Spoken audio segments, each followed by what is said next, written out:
வீடியோவை ஸ்கிப் பண்ணாமல் பாருங்கள், அப்போ தான் கரெக்டாக எடிட் பண்ண முடியும். ஹாய் ஃப்ரெண்ட்ஸ், வாங்க எப்படி இந்த மாதிரி ஹியூ ஷிஃப்ட் எஃபெக்ட் எடிட் பண்ணுறதுங்கிறத இந்த வீடியோவில் நம்ம பார்க்கலாம். கீழே ப்ளஸ் ஐக்கன் இருக்கும், அதை கிளிக் பண்ணி உள்ளே வந்துருங்க.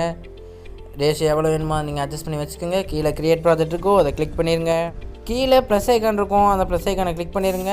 இமேஜ் அண்ட் வீடியோ இருக்கும், இமேஜ் அண்ட் வீடியோ கிளிக் பண்ணிடுங்க. கிளிக் பண்ணிங்கன்னா வியூ ஆல் போயிருங்க. உங்களுக்கு எந்த இமேஜ் வேணுமோ அதை செலக்ட் பண்ணிக்கோங்க.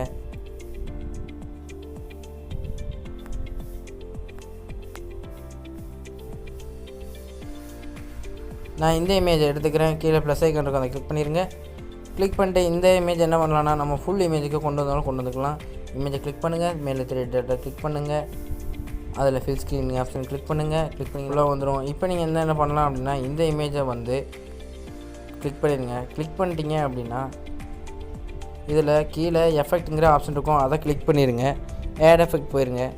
ஆட் எஃபெக்ட் போய்ட்டு இதில் பார்த்தீங்க அப்படின்னா கலர் அண்ட் லைட் அப்படிங்கிற ஒரு ஆப்ஷன் இருக்கும், அதை கிளிக் பண்ணிடுங்க.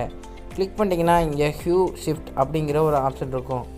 இந்த ஹியூ ஷிஃப்ட் ஆப்ஷனுங்கிற கிளிக் பண்ணிட்டீங்க அப்படின்னா இந்த ஆப்ஷனுக்குள்ளே உள்ளே போயிடலாம். கிளிக் பண்ணிட்டு கீழே ப்ளஸ் கொடுத்துருங்க. ஸ்டாண்டர்ட் செட்டிங்ஸ்க்கு ப்ளஸ் கொடுத்தோடனே இந்த எஃபெக்ட் ஆட் ஆகிரும். இப்போ என்ன பண்ணுறீங்கன்னா வழக்கம் போல் இந்த லெஃப்ட் சைடில் ஒரு ப்ளஸ் ஐக்கான் இருக்கும், அதை கிளிக் பண்ணிடுங்க. கிளிக் பண்ணிட்டு இந்த ஹியூவை வச்சுக்கலாம். அப்புறம் அதுலேருந்து ஒரு கொஞ்சம் தள்ளிட்டு அதே மாதிரி இந்த ஆப்ஷனை இன்னும் கொஞ்சம் தள்ளி வச்சிடலாம்.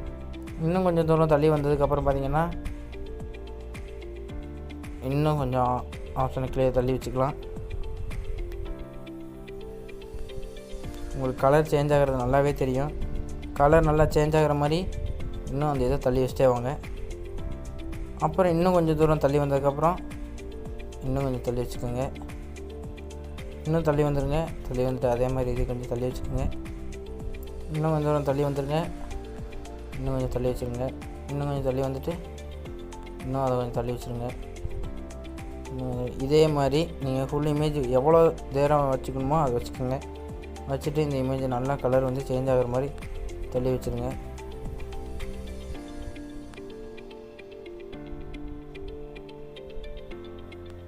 ஃபுல்லாக தள்ளி வச்சுட்டே வந்தீங்க அப்படின்னா கலர் நல்லா சேஞ்ச் ஆகிற நல்லாவே தெரியும் உங்களுக்கு.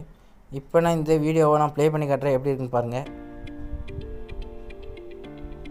பார்த்தீங்களா, இந்த வீடியோவில் நீங்கள் ஆடியோ ஆட் பண்ணனாலும் ஆடியோ ஆட் பண்ணிக்கலாம். இமேஜில் நீங்கள் இன்னும் கொஞ்சம் கலர் கொண்டு வரலாம் அப்படின்னு நீங்கள் நினச்சிங்கனாலும் எஃபெக்டில் போயிட்டு நீங்கள் அதில் பிரைட்னஸ்ஸு இருக்கும், அதையும் நீங்கள் ஆட் பண்ணிக்கலாம். நீங்கள் பார்த்தீங்கன்னா தெரியும், பிரைட்னஸ்ஸு கான்ட்ராஸ்ட் இருக்கும். அது இல்லைன்னா நீங்கள் கலர் அண்ட் லைட்டில் போனாலும் அந்த ஆப்ஷன் இருக்கும். வச்சுட்டு நீங்கள் உங்களுக்கு எவ்வளோ கலரில் வேணுமோ அதை நீங்கள் வச்சுக்கலாம். சரி, ஓகே ஃப்ரெண்ட்ஸ், இந்த வீடியோ உங்களுக்கு பிடிச்சிருந்தா லைக் பண்ணுங்கள், ஷேர் பண்ணுங்கள், கமெண்ட் பண்ணுங்கள்.